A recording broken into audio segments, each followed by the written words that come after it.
Theorist kill untecti protocol. The Antarctic wind howled across the frozen landscape as Dr. Alina Rice pulled her thermal gear tighter around her body. 3 weeks ago, she had been comfortably analyzing astronomical data at the Atacama Observatory in Chile. Now she was trudging through knee-deep snow toward what could be the greatest discovery in human history. "You really think this is it?" shouted Dr. Takumi Ishida over the wind, his breath crystallizing instantly in the frigid air. The geophysicist had been the first to confirm the anomalous readings beneath the ice.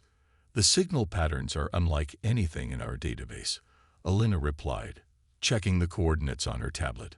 "Whatever's down there, it's not natural, and it's definitely not one of ours." Behind them, a convoy of specialized vehicles carried the international team assembled in record time after Alina's discovery. The UN Security Council had managed to keep the findings secret, but rumors were already spreading across scientific communities worldwide. Something was buried beneath the Antarctic ice, something that had begun emitting electromagnetic pulses after thousands of years of silence. The expedition team set up a perimeter around the signal's origin, and drilling equipment was assembled with remarkable efficiency. Alina watched as the massive thermal drill began its work, melting through the ancient ice toward whatever waited below. Seismic readings suggest we're looking at a structure approximately 200 meters long, Takumi said, reviewing the data beside her. "Metallic composition, non-terrestrial alloys. This is going to change everything, Alina." 3 days later, they broke through. The chamber revealed beneath the ice defied all expectations. It wasn't simply a crashed vessel or a probe. It was a perfectly preserved ship of alien origin, its sleek hull gleaming as if it had been crafted yesterday rather than having spent millennia beneath the ice. "No signs of damage," reported Colonel Sarah Chen, the military liaison assigned to the expedition. "This wasn't a crash site. Whatever this is, it was deliberately placed here." The entry team approached the vessel cautiously, scanning for any potential hazards. The hull appeared seamless until Alina approached a specific section. Then, impossibly, the material rippled and an opening formed. "It's responding to us," whispered Dr. Marcus Webb, the team's xenotechnologist. "Or specifically to you, Dr. Reyes." Alina felt an inexplicable pull toward the opening. "The emissions began when our observatory pointed in this direction. It's as if it was waiting to be found." Against protocol, but following instinct, Alina stepped toward the entrance. The team's protests faded as she approached the threshold. When her hand touched the edge of the opening, lights activated along interior corridors. The ship was waking up. Inside, the vessel defied human engineering principles. Corridors curved organically, and surfaces responded to touch with flowing light patterns. The team documented everything as they ventured deeper, finding chambers filled with technology far beyond current human understanding. In what appeared to be the central command room, Alina's presence triggered a holographic display. Patterns of light coalesced into a three-dimensional map of the solar system, with Earth prominently marked. "It's some sort of interface," Marcus said, scanning the symbols that appeared alongside the hologram. "The design suggests it was meant to be intuitive for human interaction." Alina reached toward the display, and the ship responded. New images appeared, diagrams of the vessel, schematics of systems they couldn't begin to comprehend, and what looked like historical records. "This ship wasn't just left here," Alina said slowly as understanding dawned. "It was given to us. Like a inheritance." The team worked tirelessly for days, documenting and attempting to decipher the ship's systems. Linguists struggled with the symbolic language. Physicists marveled at technology that seemed to manipulate fundamental forces with ease, and engineers stood in awe of materials that responded to thought as much as touch. Then Alina discovered the message. Hidden within the ship's database was a sequence that, when activated, projected a figure of light.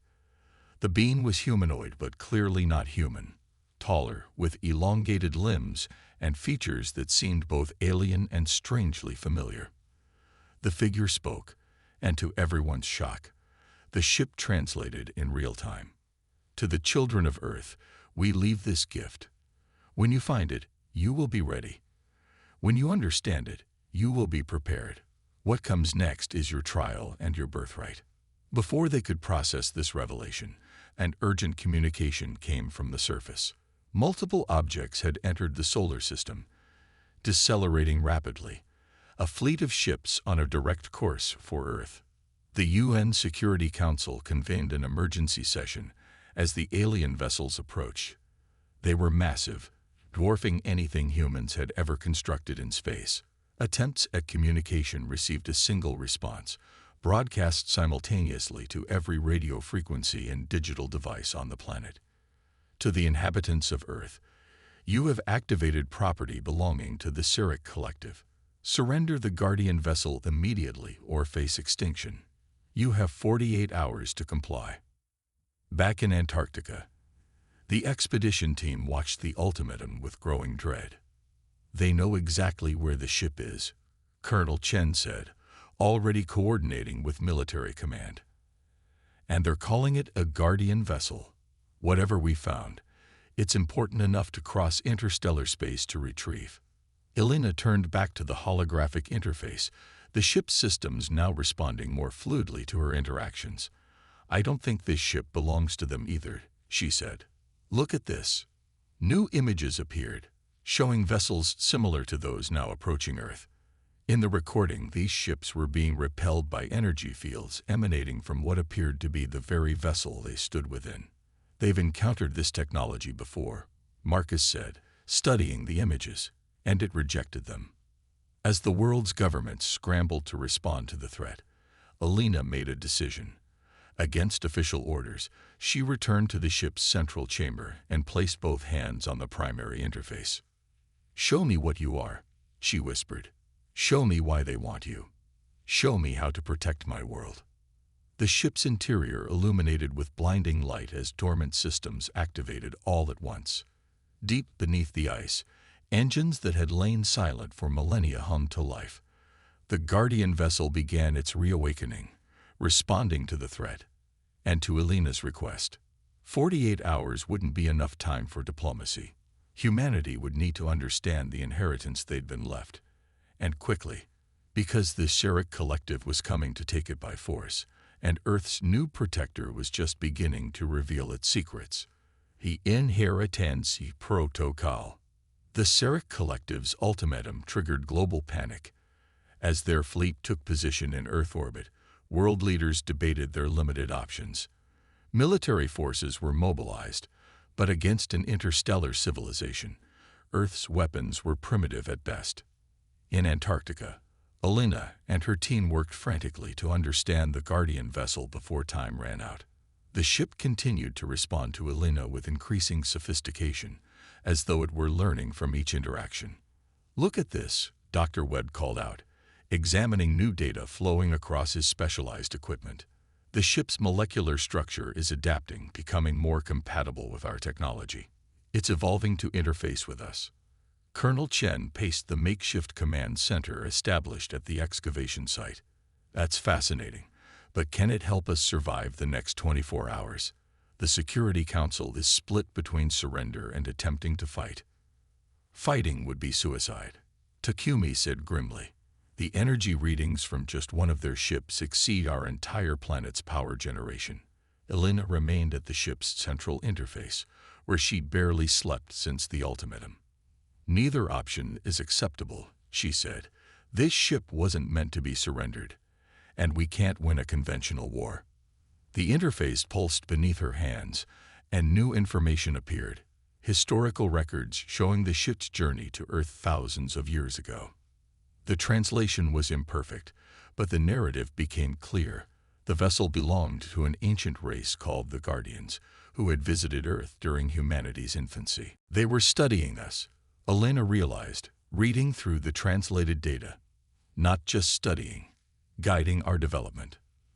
The records showed Guardian observers documenting human evolution, occasionally introducing subtle genetic modifications to accelerate cognitive development. They hadn't created humanity, but they had nurtured it, like gardeners tending to promising seedlings. They were preparing us, Marcus said, his voice filled with wonder. But for what? The answer came as the ship revealed more of its purpose.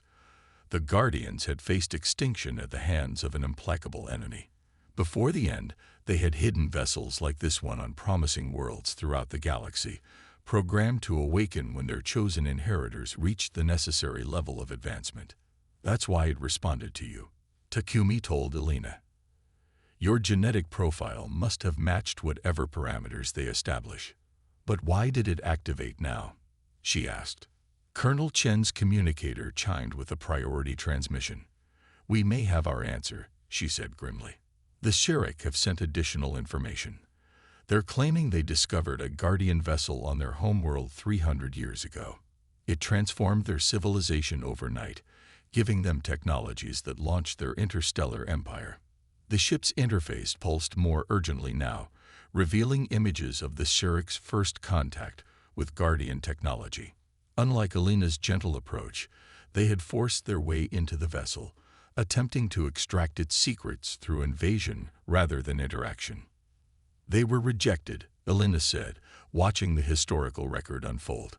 The Guardian ship on their world shut down, rather than allow itself to be exploited, but they managed to learn enough to begin tracking down other vessels. Marcus analyzed the data flowing across his screens.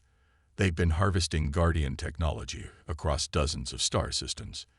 Each vessel they find advances their capabilities, but none have fully activated for them. The revelation was interrupted by a global broadcast from the Shirek fleet. Their ambassador, a tall, gray-skinned humanoid with multifaceted eyes, addressed humanity with cold precision. Your species is unworthy of Guardian technology. We have spent centuries perfecting its application. Surrender the vessel, and we will consider allowing your civilization to continue as our protectorate. Resist, and we will retrieve it from your ashes. Elena felt the ship respond to the threat, systems activating throughout its structure. New diagrams appeared on the interface, a network of points spread across Earth's surface. These are coordinates, she said, marking each location on a global map. 12 points, evenly distributed around the planet. Satellite imagery soon confirmed her suspicion. At each location, subterranean anomalies identical to the Antarctic vessel had been detected. They weren't just given one ship. Earth harbored an entire network.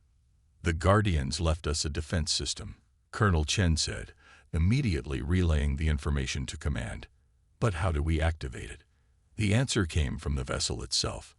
As Elena interfaced with the ship, it revealed a final protocol, a synchronization process that would link all 12 vessels through a single human consciousness. The chosen interface, Elena herself. It's too dangerous, Takumi protested. We don't know what that kind of neural connection might do to a human mind. We don't have a choice, Elena replied, examining the procedure. The Shirek deadline expires in 6 hours, and they're not bluffing about their capabilities. World governments scrambled to locate and excavate the other Guardian vessels, but it was clear they couldn't reach them all in time. Elena proposed an alternative, using the Antarctic ship to remotely activate the others through their dormant network. As preparations were made, the Shirek ambassador demanded an immediate response to their ultimatum. The UN Secretary-General stalled for time. We require additional hours to prepare the Antarctic site for your inspection. The technology is delicate, and we want to ensure its safe transfer. The ambassador's expression remained impassive. You have 3 additional hours. Then we begin systematic elimination of your population centers until you comply. At the Antarctic base, Elena prepared for the synchronization procedure. The ship had formed a chamber specifically for this purpose, a crystalline enclosure where she would establish the neural link with the Guardian network. The process will place you in a state between consciousness and computerized intelligence, Marcus explained, monitoring the readouts. If it works, you'll become the temporary control node for the entire system. Colonel Chen received reports that the Shirek fleet was moving into attack formation. Whatever you're going to do it now, she urged. Elena stepped into the synchronization chamber. As the crystalline structure sealed around her, She felt the ship's consciousness touch her mind. Ancient, patient, and incredibly complex, information flooded her perception. The Guardians' history, their purpose, their hopes for humanity's future. They had been caretakers of life throughout the galaxy, seeding and nurturing civilizations until they could join a grand community of species. But they had encountered the Harvesters, an entity that consumed entire civilizations. The Guardians had sacrificed themselves in a final stand, but not before hiding their legacy on promising worlds like Earth. The Sherrick had never been chosen as inheritors. They had stolen Guardian technology, misused it for conquest rather than creation. That's why the vessels rejected them, and why they so desperately wanted Earth's intact network. As Alina's consciousness expanded through the Guardian system, she felt the other vessels awakening across the planet. Energy fields began forming, linking the network into a planetary shield just as the Sherrick launched their first attack. Orbital weapons fired upon major cities, but the energy was absorbed by the newly established defense grid. From deep within the neural link, Alina sent a message to the Sherrick fleet, not in words, but in pure information, revealing the truth of the Guardian legacy and humanity's place within it. The response was immediate and devastating. The Sherrick flagship launched a concentrated attack on Antarctica, determined to sever the network at its control point. But they had underestimated the Guardians' final protocol, and humanity's worthiness to receive it. The Inheritance Protocol had begun. The Ascension Protocol. The Sherrick attack on Antarctica shook the ice continent to its foundations.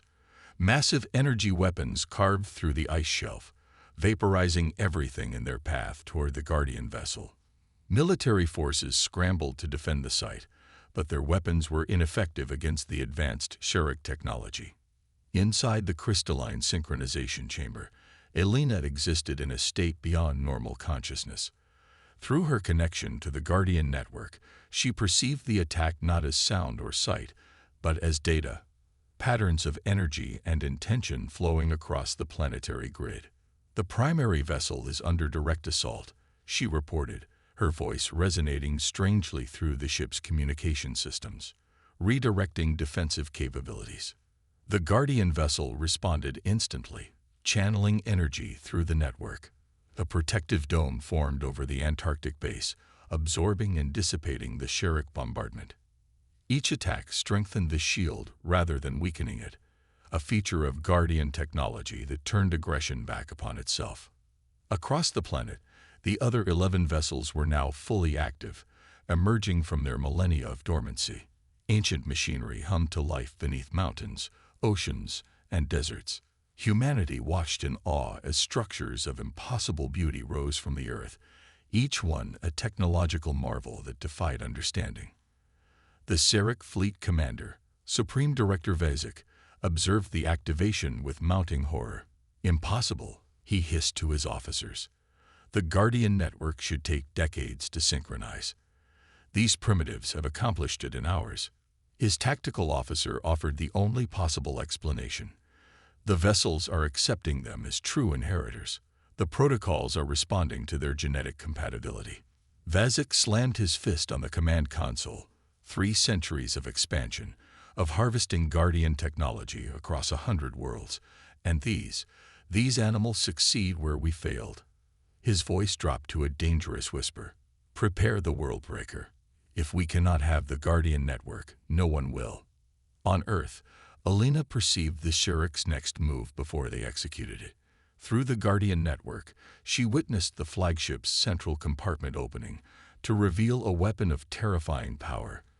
Technology stolen from another Guardian vessel and perverted into an instrument of destruction.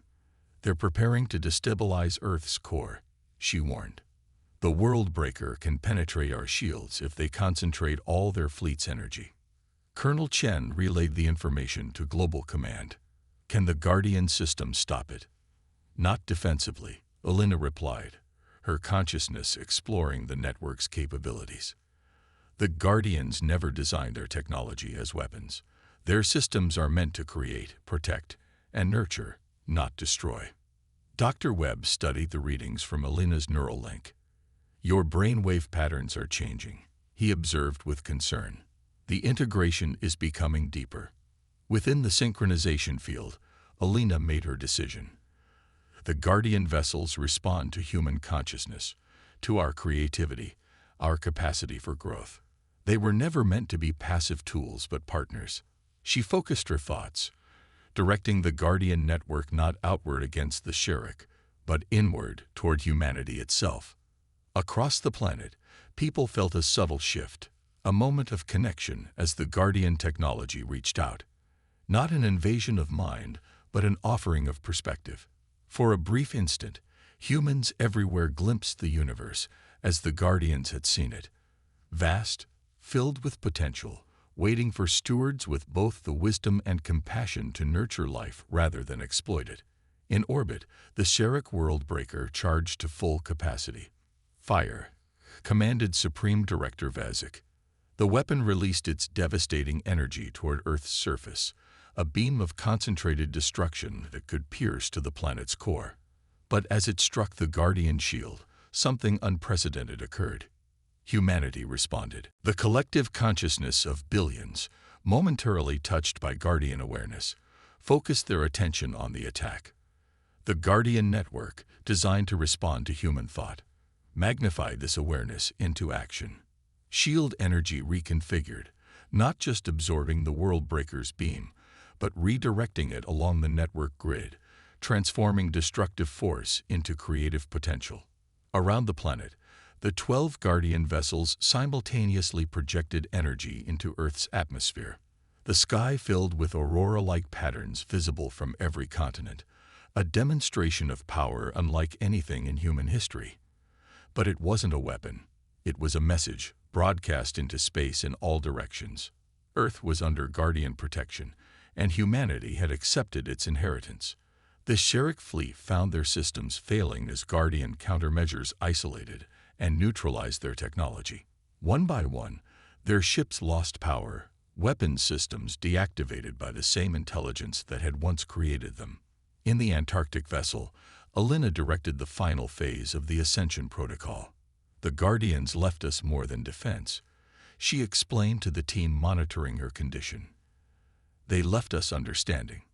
Through the neural link, information flooded into secure servers worldwide, knowledge carefully filtered to match humanity's current development level. Not weapons or conquest technology, but solutions to energy scarcity, environmental degradation, disease, and hunger, the foundations for advancement, not the finished products. "The Guardians believed in earned wisdom," Alina continued. "They didn't want to give us everything at once, but to help us grow into our potential." On the Sherrick flagship, now powerless and drifting, Supreme Director Vazik received a communication request from Earth. The holographic projection showed Alina, her appearance subtly altered by her integration with Guardian technology, her eyes luminous with inherited knowledge. "Your ships will be allowed to depart once we've removed all stolen Guardian technology," she informed him.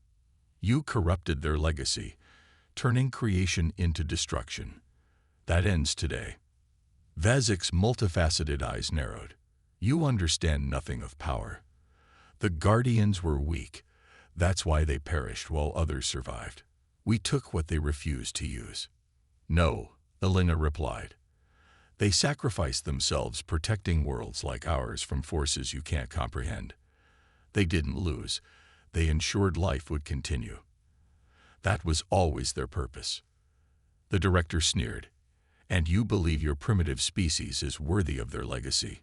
You've barely left your own atmosphere." Alina smiled. "That's exactly why we were chosen. We have room to grow." The Guardians didn't want inheritors who had already decided what the universe should be.